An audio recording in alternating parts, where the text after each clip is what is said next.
Let me just give you 5 quick items to make sure that you get the maximum result. Real simple, I'm gonna do it real quick because we gotta finish. The difference in people, the difference in performance, the difference in the final result, the outcome, is it usually dependent upon skill? Is that what makes one person better than another, yes or no? How many have seen someone with an unbelievable innate skill get wiped out by an athlete, a person, a business individual who clearly had less skill? How many have seen this happen? Say aye. It's our ability to maximize. We said on day 1, leaders are what transform organizations. You want to grow this company, you want to transform this company, leaders do it. A leader doesn't mean everybody else follows you. It just means that you have a higher what? A higher standard than anybody else does. What'll make you the leader is when you have a higher expectation, not of other people, anybody can do that, of whom? Of yourself. So if you want to know what does it take to take things to the highest level, what's going to take to change my business permanently, not temporary, you can go home and you can install some of these strategies, skills, tactics, tools, insights, and see a significant change. But if that change is going to be a lasting company of value that keeps growing, then the things you've learned here have to become the standard for your organization, not something you did for a period of time. Whenever you look at somebody and say, why are they more successful than anybody else? It's always because of step 1, they've raised their standard.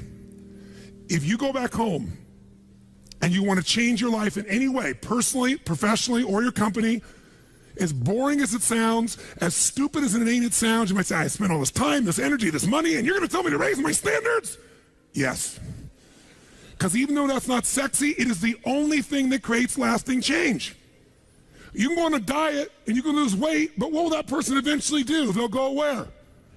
Back, unless they raise their standard. Now that sounds so trite and stupid and positive thinky or old school, but the truth is it's the truth. So maybe I can language it in a way that's more compelling to you or more simple. What does it mean when we say raise our standards? It means you turn your shoulds into musts. The difference in people is that they turn their shoulds into musts. The things that you used to say I should do, you do your shoulds when it's convenient, when it's comfortable, when it goes your way. But when something is a must, not to other people, but a must to you, do you find the way to get it done, yes or no? So the difference in people is what's their must, or another word for that is what's their standard. Every person in this room right now, our bodies are a reflection of our physical standards. They are not a reflection of our desires. Most people have a desire for more energy or a better body or a stronger body or a more fit body. We don't get our goals, we get our musts. The ones that are the musts become how you are. And guess what? It shows up in your rituals. When it's a must, you have different rituals, different things you do consistently when you must have your body a certain way than you should or you'd like to or you ought to. How many follow what I'm talking about here? Say aye.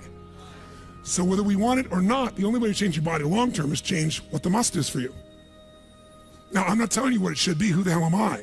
I'm just saying maybe it's time for you to take a look. Because many times you set the standard a long time ago, or you lost the standard completely because most of us base our standards by our environment. Who you spend time with is who you tend to become. So if everybody around you is gaining a little weight, or everybody around you is, constantly tired, after a while, even if you had high energy, you don't want to make fun of them or tease them or make them feel bad. So gradually, subconsciously, you lower your own standard just a little bit. And that little bit is that old metaphor, overused but true. You take a frog and put him in boiling water, what's it going to do? Jump right out. But if you put him in and turn the water up real slowly, over time, it'll boil to death. That's most people's lives, isn't it? And it's usually because you haven't remembered the power of who you spend time with. Who you spend time with is who you become. So one of the things that's great about this 5 days is you found people from all over the world who are all absolutely committed to go day and night and day, literally, sometimes with food, sometimes without, but whose standard was, I am here to maximize who I am, what I'm about, what I'm going to take home, what I'm going to create. That raises your game. Remember, play against somebody you're better than, your skills are going to go down. Play against somebody better than you, just to stay on the court, the game has to go up. Want to change your life? Raise your standard. Want to Raise your standard the most, get around where it's better. Surround yourself with people playing the game much higher than you are. So just to be around them, your game has to rise. That's part of what we try to do. When we come into a company, we create that by raising the standard amongst them. Or you got to do it by yourself, but you got to do it. How many agree with me on this? Say I. And it starts with whom? It starts with us. So raise the standard. I remember when I met Michael Jordan for the first time, and it was while he was still with the Bulls. And I asked him, I got a chance to do some coaching a bunch of people, and I think I introduced him because of this. And I said, Michael, I said, how is it you do this? I mean, you're the best that's ever lived at this stage. Got to ask the same question of Wayne Gretzky. And interesting, Wayne Gretzky, I had read someplace and he gave me the same answer. I asked him the same thing. You're not the fastest. You're not the strongest. You're not, you don't, how is it you're the great one when you're not the fastest, the strongest, the quickest? And he said, well, Tony, I appreciate the compliment, but he said, I think one of my advantages is most people skate to where the puck is and I skate to where the puck is going. The power of what? Anticipation. He knows the pattern. With Jordan, his standard was, I asked him, he said, Tony, everybody, I said, what makes you the best? Is it natural ability? Is it talent? Is it skill? Is it God-given? Is it strategy? What is it? He said, Tony, I think I can say this to you without it sounding like hyperbole. He said, I have got unbelievable natural skills. But he said, study my history and you'll know why I am who I am. I did not make the high school varsity team when I was a sophomore in school. High school, I got cut.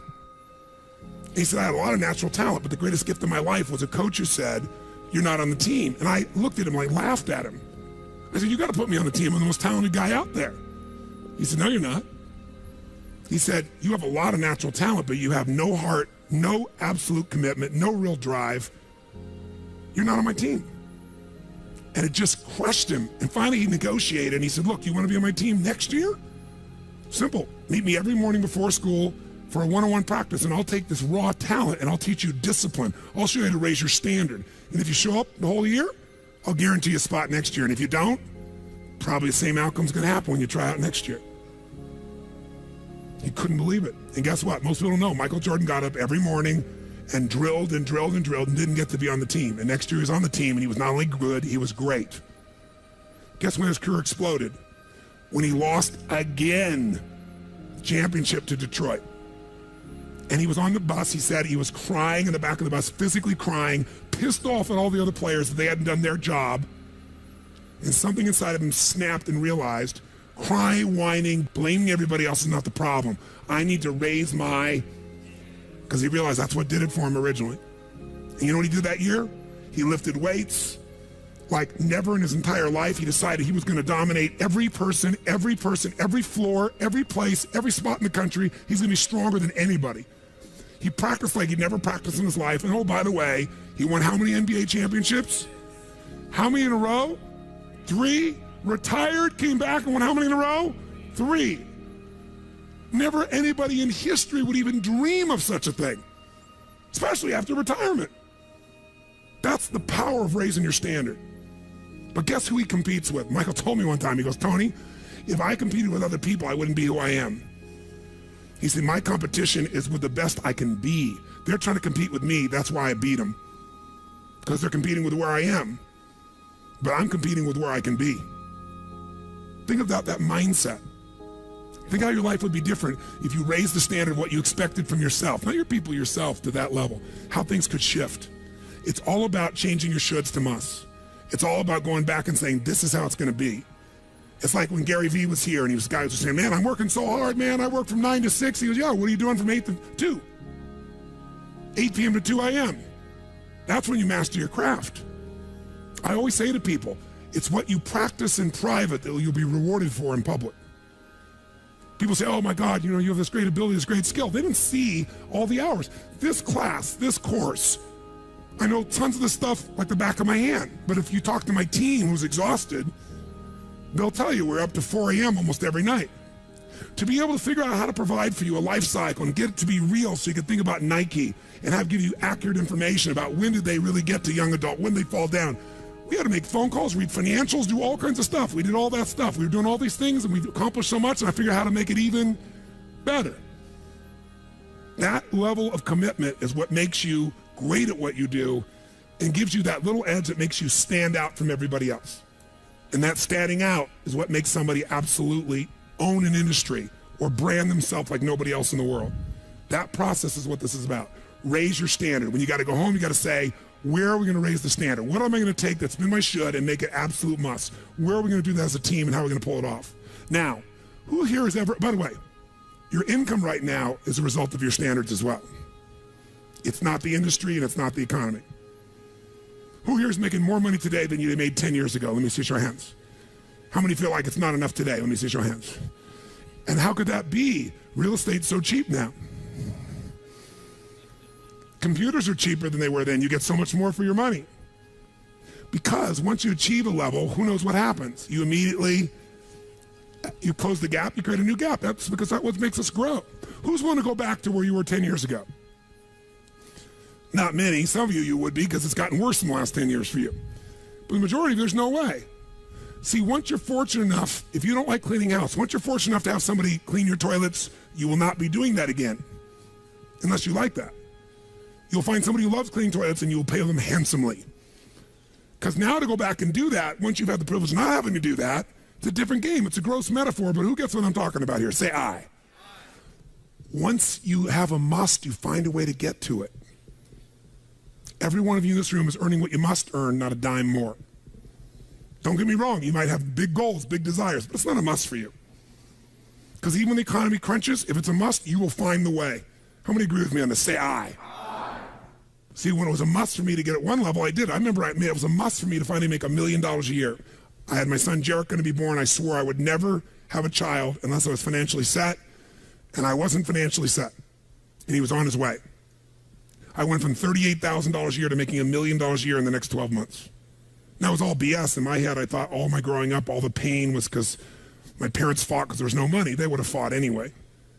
Because I believed that, though, I raised the standard, made it happen. And then I made $1 million a year for 7 straight years. Even though I built 5 more companies, even though I was helping more people, I made the same amount of money. Guess why? That was my must. At some level above that, seemed greedy. Now, it wasn't like I had this incredible lifestyle. I owned a magical home. I had this place called the Del Mar Castle overlooking the ocean in Del Mar, California. But I was on the road, staying at the Ramada Inn in Milwaukee with shag carpeting and smelly, dead animals on the wall on my birthday. And my maid, she's back at home in the castle going, oh, Mr. Robbins, happy birthday. Oh, I can't help thanking you. It's so wonderful. Oh, Mr. Robbins, it's so beautiful here. I was sitting out in the jacuzzi overlooking the ocean. Oh, yes. Oh, I've lost 22 pounds. I can't tell you. It's been so amazing. I get on your Stairmaster and I watch Oprah. I love your gym, Mr. Robbins. And I'm thinking, she's got a multi-million-dollar lifestyle. How many can relate to this in some way, right? So I went from 38,000 to $1 million, so I changed my income. It became an absolute what? It was nothing about money. It was about growing. Because I knew to make more, I'd have to help more people. I'd have to expand. And I came with this goal. I wanted to feed all the people in San Diego that were homeless. First, my goal was 1/3 of the homeless people. And then my goal was everybody. I said, if I can go from 38,000 to $1 million, I should be able to go from $1 million to $3 million in 3 years, and I did it in 12 months. I found the why. I found the reasons. I got a different RPM. But it became a must for me, not a should. You're meeting your must, my friends. Maybe it's time to change your must. Some people's must is to survive. Some people's must is to be okay. Some people's must is to have freedom. Some people's must is to have more than they could possibly spend. Some people's must is take care of everybody around them. Whatever your must is, you're going to get it. When you leave here, get clear on your must. Or raise your what? Step 2, real fast. I'm going to do it real fast. Who here's ever raised the standard and you get out there and you go, I'm going to go do this, and I'm committed. I'm going to change this. I'm going to make that happen. I'm going to lose 50 pounds. I'm going to take my company to the next level. And you're all excited. And then all of a sudden this voice in your head goes, who are you kidding? Who's ever had one of these? Raise your hand. Say I. So once you raise your standard, you got to get certainty behind it. You can sustain it. And that means you got to change your limiting beliefs. You got to change your limiting beliefs. And who has limiting beliefs, by the way? Who? Everyone does. So you got to become aware of it and you got to destroy it. Now, how to do that? Honestly, if you've been to the UPW, you know how. If you haven't, come join me in San Jose or someplace else. And who has limiting beliefs, by the way? Who? Everyone does. So you got to become aware of it and you got to destroy it. Now, how to do that? Honestly, if you've been to the UPW, you know how. If you haven't, come join me in San Jose or someplace else and come through the experience. When you change your limiting belief, everything changes. Because as you believe, so is it done unto you. If you believe you're right, or you believe you're wrong, you're right. Because whatever you're certain about, you find a way to support it. I always teach people to exercise. Try this, and if you know it, do it fresh. Look in this room real fast for everything that's brown in this room. I'm going to give you a test. What's brown? Quick, look for brown, look for brown, look for brown, brown hair, brown clothing, brown. Close your eyes. Tell me everything you saw in this room that's red. Raise your hand if you see more brown in your head than red, and say I. Open your eyes. Now look for red, look for red, look for red, look for red, look for red, look for red. Look everywhere for red, look for red. Raise your hand if you found more red this time. Raise your hand, say I. Why? Because you're looking for it. Because whatever you focus on, you'll find. In fact, you'll find stuff that's not there. How many saw beige, called it brown just to feel successful? How many saw burgundy, called it red just to feel successful? See, once you believe something is a certain way, out of your need for certainty, you'll change things to meet that belief. Let me show you in 2 seconds flat why the rich get richer and the poor get poorer. I call it the success cycle, real fast. Draw yourself 4 squares, put them up on the screen here. You'll see, as I do this, take a quick look. You'll notice you've got the word potential up in the left-hand square. Up in the right-hand square is the word action. Bottom right is the word results. Bottom left is the word belief, or another word for that would be a sense of certainty. Potential, action, belief, results. And notice there's arrows in a clockwise fashion where they just keep feeding each other over and over and over again. So again, it's potential, action, results, belief, or another word for that would be certainty. Now, do you ever notice how rich people tend to get richer and poor people to get poorer? And I don't just mean rich in financial terms. I mean people that are rich emotionally. Do you ever notice how happy people tend to get happier? And depressed people tend to get more depressed? How many found this to be true? Say I. It's because the power of momentum and what I'm about to show you. So let me show you something here. What's the potential of any human being? You tell me, quick. Unlimited. Do most people's results reflect that true potential? Yes or no? No way. Why? Because most people aren't taking enough what? But is it possible to take a lot of action and still get lousy results? What if you got a salesman that works for you and they walk out and they knock on 100 doors and they say, you wouldn't want to buy anything from me, would you? Or they don't say that verbally, but they say it non-verbally. Is that going to affect their results? Yes or no? So it's not enough even to take enough action, because when we believe it's not going to work or we're uncertain, does that affect how much of our potential we tap? Yes or no? See, if you don't think it's going to work, you're not going to put out a bunch of your energy when you think it's going to fail. And by the way, when you're not sure, you tap little potential. Do you take little or a lot of action? When you're not sure, when you think it's not going to work, do you take massive action or little action? Now, when you take little potential with little action, what kind of results do you get? Little lousy results. And when you get lousy results, what does that do to your belief? You go, see, I told you it wasn't going to work. Told you it was a waste of time. And then, by the way, when you have less belief, how much more potential do you take? More or less? If it's possible, you tap less potential, more or less action. Less. And what happens to your results? They get even what? And now they got worse results. What does that do to your belief?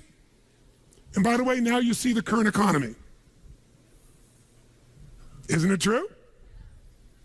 Everybody out there is going, oh my God, the results are so bad, it's going to get worse in the future. So I better pull in my horns. There's less potential. So I'm not going to push as hard. I'm not going to take much action. Oh my God, I'm getting lousy results with little potential of action. Oh my God, it's going to get worse. That's what creates a recession, depression, whatever you want to call it. How do you change that? By the way, can it work the opposite direction? What would happen if something inside you gave you so much certainty inside of you that you felt absolutely certain that recession was your friend, that the worst economy for you was the greatest time on earth, that all you had to do was manage your state and apply your fundamentals and immerse, stay coached so you don't get off target, keep taking action, and you could own your business and you go to other people's businesses? How many believe that, by the way? Now say I. When you have that kind of certainty, are you going to use more of your potential when you go home or less? Which one, my friends? Are you going to take less or more action? When you are certain and you use lots of your potential with massive action, what kind of results do you get? Massive action gets massive results. What kind of belief do you get now when you get better results? You go home, you use your core story. You go home and you take one of these techniques, you get a different response. You go home and you stimulate a new source of profit or income. You go home and you add a service. You go home and do anything. And it works. Your brain goes, yeah, it works. Now, by the way, at Home X, we went in there. Thank God we went in there because they took our stuff and it looked like it wasn't working. Do you remember that? Yes. Because some people there didn't want the change to happen. So we had to dig in and find out it was working. We knew you can't take action. You can't sow that seed and reap nothing. So we uncovered what was really going on. You're going to have to watch for the same thing, depending upon the size of your organization. But bottom line, when you get great results, belief gets stronger. Now you're totally certain. Are you going to use more or less potential, my friends? Which one? More. You're going to take even more what? Going to even greater what? Even more certainty. And now what happens to your business? Boom, boom, boom, boom, boom, boom, boom. And now you have a different momentum. And so your economy does not have to reflect the economy. You get to create your economy. You get to decide whether you freeze to death or ski or snowboard. It's winter, but you can have the best time of your life. It could be a sunny, beautiful, magical time. But what you got to do is you got to manage this process. In order to do it, you got to change your limiting beliefs. And this week has been about doing that by giving you so many tools and examples that you'd be immersed. But I promise you when you go home, all this is going to be tested. A, because all the stuff that's waiting for you after being gone for 5 days. B, all the people there you work with, their limiting beliefs, whether you have one employee or two because you're a army of 1 or 2 people, or whether you got 10,000. And so you have to be able to implement. This, by the way, is, I'm not here to sell you, bring us in if we can help. Do you think we could help? Yes or no? Yes or no? Bring us in, we'll do it. Or get your team together and find a way to make sure this momentum goes in the right direction. Make sense? This is the must. If you have this high standard, but you don't really believe because the momentum's in the wrong direction, having the tools will be worthless. That's where certainty, that's where everything else we teach, that's what I do in my events, that's where you guys have been there before, that's what you got to bring to the table. What are the 5 keys for integrating this? Number 1, you got to go home and raise your what? Come on, guys, raise your what? Which means turn your shoulds into. Step number 2, you got to go out and change your limiting what? Find anything that's limiting you and destroy it. What's the fastest way to destroy it? You can do it very quickly by producing the results in your mind over and over again. Or, why do you think I get people to walk on fire? Because they think it's impossible. When they walk in this fire, mentally you might say, oh, I can do it. But when they get in front of that fire and it's 2,000 degrees burning hot coals, it gets their full attention. And suddenly they have a state change. And when you get yourself in a state where you can storm through fire, it's not about fire walking. The state you're in to get yourself to walk across fire is the metaphor for anything that used to stop you, the fire of your life. And by the way, when you cross fire and you're on the other side doing something you once thought was difficult or impossible, it's that easy, your brain goes, what else can I do that I thought was impossible? It's unbelievable. It's not intellectual, it's emotional. Plus, after fire walking, cold calling is not a problem. You get the idea, ladies and gentlemen? All right? So what we're really talking about here is changing your beliefs. Now, here's the 3rd key. If you're going to get maximum results, you got to model what works. We brought you for 5 days and nights here, models of what works. Go back and get them. Now, here's where the challenge is. How many got tons to do in your normal list of things to do when you go home? How many got a lot to do? Say aye. How many have a lot of outcomes you got to go after? Say aye. How many have the same amount of time you had before? Say aye. So in your business, if you need something to get done, you get it done because it's an absolute what? Or you hire someone to get it done. Hire us, hire someone else, get somebody inside. But are these things you're going home with musts or shoulds? Which one? Do whatever it takes. You say, I don't have the money. You don't have the money not to. Forget us. Hire somebody as an individual who knows what they're doing and put them in there. Leverage yourself. The only way you're going to get the game bigger is by taking a little bit of what, my friends? Risk, but that means get yourself some resources. Be resourceful enough to get the resources. What's great about this? What is this opening? What is this creating? What's possible? What have I not seen? This is going to make me see. What have I learned from this? What can I learn from this? What am I willing to do to still have it the way I want it? That's the 4th step. You intensify, and you innovate. And then there's the final 5th step. And that 5th step's really simple, my friends. And that is step up and give. Step up and give more than anyone else could possibly expect. The ultimate transformation happens when you stop trying to get and you start to give. Whenever you're at your best, you're giving. I remember so vividly driving in my car, my Volkswagen Bug, and I was struggling, and I was 19 years old. I was driving on a freeway in San Gabriel Valley, the 210 freeway, I'll never forget. And it's midnight, and I'm frustrated. I felt like I tried everything, and I had these big hits, like the one you just saw, and nothing was going my way, and I was frustrated, and I kept thinking, how come I'm not getting what I want? And all of a sudden, it just hit me on the freeway. I pulled over the side. It was almost midnight, no cars really around, grabbed my journal, and I wrote, I still have the journal to this day from when I was 19 years old, full page, and I wrote, the secret to living is giving. And I realized why I wasn't doing well. Because I all focused about what I wasn't getting. I was not focused on what I was not giving. And the whole game changed.